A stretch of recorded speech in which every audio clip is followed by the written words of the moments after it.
இயேசு கிறிஸ்துவில் இனியவர்களே, Jeff Bezos இந்த உலகத்தினுடைய மிகப்பெரிய இணையதள வர்த்தக சேவை நிறுவனமான அமேசானின் நிறுவனர் ஆவார். இவர் அமெரிக்காவில் வெறும் புத்தகங்களுக்கு என்று தனது இணையதள வர்த்தக சேவையை எளிமையாக தொடங்கி பின்பு மக்களுக்கு பயன்படுகின்ற துணிகள், பொருட்கள், மின்னணு சாதனங்கள், இசை, திரைப்படங்கள் மற்றும் பண பரிமாற்றம் என அனைத்திற்கும் தனது இணையதள சேவையை விரிவுபடுத்தி உலகின் எண்ணற்றோர் பயன்படுத்தக்கூடிய மிகப்பெரிய இணையதள வர்த்தக சேவையாக இது மாறி இருக்கின்றது. வெறும் 25 ஆண்டுகளில் மகத்தான வெற்றி பெற்று உலகின் இணையதள வர்த்தக சேவையில் முதலிடம் பெற்ற இந்த நிறுவனமும் அதன் தலைவர் ஜெஃப் பெசோஸும் மிக எளிதாக இந்த நிலையை அவர்கள் அடையவில்லை. எண்ணற்ற சவால்களையும் போராட்டங்களையும் இதற்காக அவர் சந்தித்தார். முதலாக வர்த்தகத்திற்கென்று ஒரு இணையதள சேவையை துவங்கலாம் என்னும் யோசனையை தன்னுடைய சக பணியாளர்களுடன் இவர் சொன்னபோது எல்லோரும் அவரை பார்த்து சிரித்தார். பின்பு இதை அவர் தன்னுடைய உறவினர்கள் மற்றும் நண்பர்களிடம் சொன்னபோது கூட அவரை பார்த்து எல்லோரும் சிரித்தார்கள். அவருக்கு யாரும் எந்த விதமான உற்சாகத்தையும் மற்றும் நம்பிக்கையையும் தரவில்லை. இந்த நிறுவனத்தை அவர் முதலாக அமெரிக்காவிலே ஆரம்பிக்கலாம் என்று சென்ற பொழுது அவருடைய இந்த நிறுவனத்தில் பணி செய்ய எவரும் அவரை நம்பி வரவில்லை. இந்த நிறுவனத்தை ஆரம்பித்த பிறகும் கூட பலமுறை அமேசான் குடோன்களில் இருக்கின்ற பணியாட்கள் மயங்கி விழுகிறார்கள் மற்றும் அவர்களுக்கு ஓய்வின்றி வேலை தரப்படுகிறது என்று அமேசான் நிறுவன ஊழியர்கள் போராட்டம் கூட நடத்தினார்கள். அமெரிக்காவில் வாஷிங்டன் என்னும் பத்திரிகையை நடத்தி வந்த இந்த நிறுவனம் அப்பொழுது அதிபராக இருந்த டொனால்ட் ட்ரம்ப் பற்றிய செய்திகளை வெளியிட்டதால் அவர் இந்நிறுவனத்தை குப்பை என விமர்சித்தது ஊடகங்களில் வெளியானது. இந்தியாவில் இந்த நிறுவனம் பல தெய்வங்கள் கொண்ட புகைப்படம் இருக்கும் காலணிகள் மற்றும் கழிப்பிட பொருட்கள் விற்பனைக்கு வெளியிட்டதாகவும் மேலும் 5 மா இலைகள் 5000 ரூபாய்க்கு விற்றதாகவும் பலரால் பல வகைகளிலே விமர்சிக்கப்பட்டது. இன்னும் பலரால் இந்த நிறுவனம் எண்ணற்ற விமர்சனங்களையும் சவால்களையும் சந்தித்த போதும் கூட இன்றும் எல்லோருடைய உள்ளங்களிலும் பதிந்த மற்றும் எல்லோரும் பயன்படுத்தக்கூடிய உலகின் முதல் தரமான ஒரு நிறுவனமாக இது இருந்து வருகிறது. அன்பார்ந்தவர்களே, ஒரு நிறுவனம் தனது சேவையில் இறந்து கல்லறையில் அடக்கம் செய்யப்படக்கூடிய அளவிலே எண்ணற்ற சவால்களை சந்தித்திருந்தாலும் அது கல்லறையில் மடிந்தே கிடக்காமல் மீண்டும் விருட்சமாக உயிர்த்தெழுந்து இன்றைக்கும் மக்கள் மத்தியிலே முதல் தர வர்த்தக இணையதள சேவை நிறுவனமாக இருக்கின்றது. இதுதான் இன்றைக்கு நாம் கொண்டாடி மகிழ்ந்து கொண்டு இருக்கின்ற ஆண்டவர் இயேசுவினுடைய உயிர்ப்பு பெருவிழா நம்ம ஒவ்வொருவருக்கும் தரக்கூடிய செய்தியாக இருக்கின்றது. பார்ந்தவர்களே, இந்த உயிர்ப்பு பெருவிழாவை பற்றி சிந்திக்கின்ற பொழுது இந்த உயிர்ப்பு பெருவிழா என்னுடைய மனதிற்கு சொல்லக்கூடிய ஒரு செய்தி. இது ஏற்கனவே முன்னறிவிக்கப்பட்ட ஒரு உயிர்ப்பாக இருக்கின்றது. ஆம், ஆண்டவர் எப்படி தன் மரணத்தை முன்னறிவித்தாரோ அப்படியேதான் உயிர்ப்பையும் பலமுறை முன்னறிவித்திருக்கின்றார். இந்த கோயிலை இடித்து விடுங்கள், நான் 3 நாட்களில் இதை கட்டி எழுப்புவேன். யோவான் 2ஆம் அதிகாரம் 18 முதல் 23 வரை உள்ள இறைவார்த்தை பகுதிகள்.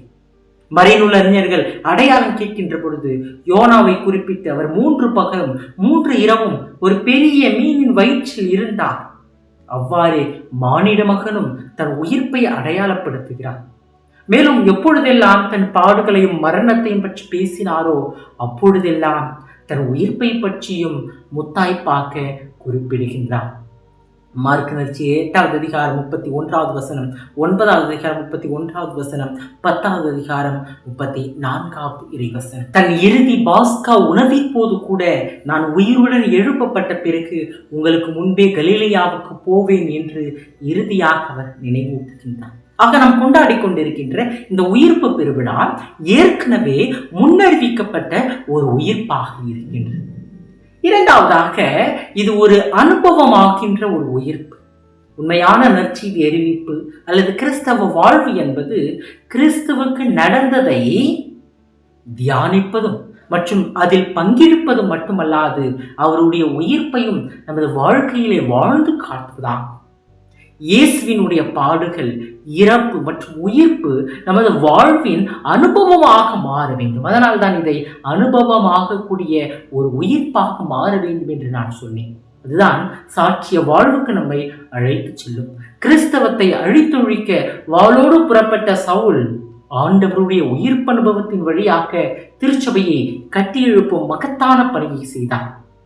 அவரே இதை பல இடங்களிலே ஒப்புக்கொள்கிறார். 1 கொரிந்தியர் 15வது அதிகாரம் 3 முதல் 8 வரை உள்ள இறைவசனங்கள், திருத்துதர் பணிகள் 9வது அதிகாரம் 3 முதல் 9 வரை உள்ள இறைவசனங்கள், 22வது அதிகாரம் 6 முதல் 13 வரை உள்ள இறைவசனங்கள், 26வது அதிகாரம் 12 முதல் 18 வரை உள்ள இறைவசனங்கள். ஆண்டவருடைய உயிர்ப்பு அனுபவமே மிக தைரியமாக பேதுருவை சாலமோன் மண்டபத்திலும் யூத தலைமைச் சங்கத்திலும் சாட்சியம் பகர வைத்தது.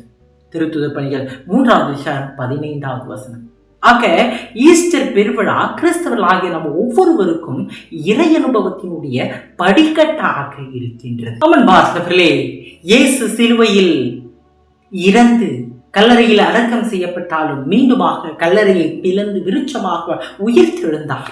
இன்றைக்கு மனித வாழ்க்கையிலே நாம் மீண்டுமாக சவால்களால் புதைக்கப்பட்டு கல்லறையில் அடக்கம் செய்யப்பட்டாலும் இயேசுவை போல மீண்டும் உயிர்த்தெழ வேண்டும். புது வாழ்வை எதிர்நோக்கி பயணிக்க வேண்டும். இயேசுவின் மரணம் கல்லறையோடு நின்றிருந்தால் இன்று திருச்சபைக்கு வழி இல்லை, கிறிஸ்தவத்திற்கு வேலை இல்லை.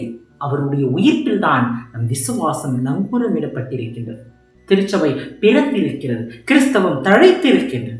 இதுவரை வரலாற்றில் நாசரேத்து இயேசுவாக அறியப்பட்டவர் இன்று கிறிஸ்துவாக தன்னை நிலைநிறுத்திக் கொள்கிறார். பழைய மற்றும் புதிய ஏற்பாட்டு இறைவாக்குகளின் நிறைவுதான் இந்த இயேசுவினுடைய உயிர்ப்பு. இது இயேசுவினுடைய வாழ்வு மற்றும் அவருடைய பணி அனைத்தையும் அங்கீகரிக்கிறது. இயேசு நிக்கதேமிடம் மறுபடியும் பிறந்தாலன்றி எவரும் இறையாட்சியை காண இயலாது என மிக உறுதியாக உங்களுக்கு சொல்கிறேன் என்றான். மேலும் ஒருவர் தண்ணீராலும் தூய ஆவியாலும் பிறந்தாலன்றி இறையாட்சிக்கு உட்பட இயலாது என கூறினார். ஆகவே நாம் கிறிஸ்துவில் மற்றும் கிறிஸ்துவோடு இன்றைக்கு உயிர்த்தெழ அழைப்பு பெறுகின்றோம். அவரோடு நாம் உயிர்த்தெழுவோம். எப்படி நாம் கிறிஸ்துவோடு உயிர்த்தெழ முடியும்? இன்றைக்கு திருவழிபாட்டை நாம் ஒளியோடு துவங்கினோம். இயேசுவினுடைய உயிர்ப்பு நம் ஒவ்வொருவருக்கும் ஒளியை தருகின்றது.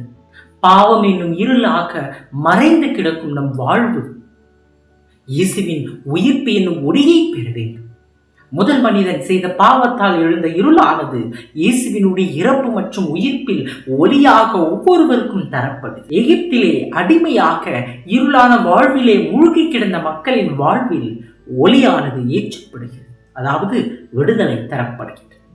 இயேசுவின் உயிர்ப்பு பெருவிழா கிறிஸ்தவர்களாகிய நம்ம ஒவ்வொருவரையும் கிறிஸ்துவை போல பாவ வாழ்வில் இருந்து இறந்து மீண்டுமாக புதிய வாழ்வுக்கு உயிர் தேட அழைப்பு தருகின்றது. குறிப்பாக நமது பாவம், துன்பம், அடிமைத்தனம் என்னும் இறப்பில் இருந்து நாம் உயிர் தெழுவோம். புனித லியோ சொல்வதைப் போல இதுதான் திருவிழாவுக்கெல்லாம் திருவிழா, த ஃபீஸ்ட் ஆஃப் ஃபீஸ்ட். ஆகையால் உயிர்ப்பு பெருவிழாவை கொண்டாடும் போதெல்லாம் நாம் உயிர்த்தெழுந்த சமூகமாக ஒளிர்ந்திட அழைப்பு பெறுகின்றோம். அன்பர்களே, அவர் இறந்தது போலவே நாமும் அவரோடு ஒன்றித்து இறந்தோம் எனில் அவர் உயிர்த்தெழுந்தது போலவே நாமும் அவரோடு ஒன்றித்து உயிர்த்தெழுவோம். அவரோடு இறந்தோம் ஆயின் அவரோடு வாழ்வோம். ரோமையருக்கு எழுதிய திருமுகம் 6வது அதிகாரம் 5 மற்றும் 8வது இறைவசனங்கள். இன்றைய நற்செய்தி பகுதியில் விடியற் காலையில் நறுமண பொருட்களோடு பெண்கள் கல்லறையை நோக்கி சென்ற போது கல்லறை வாயில் இருந்த கல்லானது அகற்றப்பட்டு இருந்ததை கண்டார். நம்முடைய வாழ்க்கையிலும் நம்முடைய உள்ளத்தை அரித்து கொண்டிருக்கின்ற பல கற்களானது அகற்றப்பட வேண்டும். அப்போதுதான் நம்முடைய உள்ளத்தில் இருக்கின்ற தேவையற்ற பழக்கங்கள் மற்றும் செயல்பாடுகள் உயிர்த்தெழும். சுருட்டி வைக்கப்பட்டிருக்கின்ற துணி இயேசுவின் உயிர்ப்புக்கு சாட்சியாக அமைந்தாலும் இன்றைக்கு துணியைப் போல நமது உள்ளத்தில் பலவிதமான கவலைகள், பாரங்கள், கஷ்டங்கள் மற்றும் கடன் தொல்லைகள் சுருட்டி வைக்கப்பட்டிருக்கின்றன. இது நம்மை ஒவ்வொரு நாளும் வாழ விடாமல் தடுத்து கொண்டிருக்கின்றது. இவற்றிலிருந்து நாம் உயிர்த்தெழ வேண்டும். இன்னும் நமது சுயநலம், பொறாமை, ஏற்றத்தாழ்வு என்ற அந்த உணர்வு, கோபம், அதிகாரம் மற்றும் பிறரை பழிவாங்கும் எண்ணம் என இவை அனைத்துமே நமது உள்ளமென்னும் கல்லறையில் பல ஆண்டுகளாக அடக்கம் செய்யப்பட்டிருக்கு. இவற்றிலிருந்து நாமும் இயேசுவோடு இணைந்து உயிர்த்தெழுவோம். அவர் இறந்தது போலவே நாமும் அவரோடு ஒன்றித்து இறந்தோமெனில் அவர் உயிர்த்தெழுந்தது போலவே நாமும் அவரோடு ஒன்றித்து உயிர்த்தெழுவோம். ரோமேற்கு எழுதிய திருமுகம் 6வது அதிகாரம் 5வது வசனம். இன்றைக்கு ஆண்டவர் இயேசுவினுடைய உயிர்ப்பு கிறிஸ்தவர்களாகிய நம்ம ஒவ்வொருவருக்கும் மிகுந்த மகிழ்ச்சியை தர வேண்டும் என்றால் இன்றைக்கு கிறிஸ்துவோடு சேர்ந்து நாமும் உயர்த்தப்பட வேண்டும். நமது வாழ்க்கையில் இன்னும் பல செயல்பாடுகளில், பல எண்ணங்களில் மற்றும் நம்முடைய வார்த்தைகளில் நாம் உயிர்த்தெழ வேண்டும். அதாவது கிறிஸ்துவில் மறுபிறப்பு அடைய வேண்டும் என்பதை நாம் இன்றைய நாளிலே உள்ளத்திலே ஏற்றுக்கொள்வோம். ஆண்டவர் இயேசுவினுடைய உயிர்ப்பு பெருவிழா நல்வாழ்த்துக்களை தெரிவித்துக் கொள்கின்றேன். இறைவன் உங்கள் அனைவரையும் ஆசீர்வதிப்பார்.